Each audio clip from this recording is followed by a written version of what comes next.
உங்கள் விஜய் சிலம்பம். நாங்கள் சிலம்பம் பண்ண போகிறோம். பார்த்துட்டு எப்படி இருக்குன்னு சொல்லுங்கள். லைக் பண்ணுங்கள், ஷேர் பண்ணுங்கள், சப்ஸ்கிரைப் பண்ணுங்கள். இது நல்லா என்ஜாய் பண்ணுங்கள். ஸ்டார்ட்.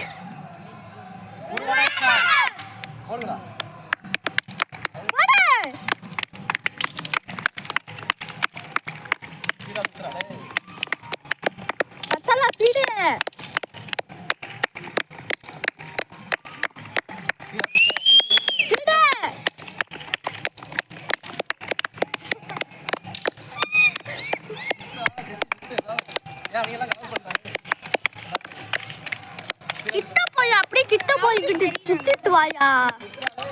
அப்படியே நல்லா இருக்கு.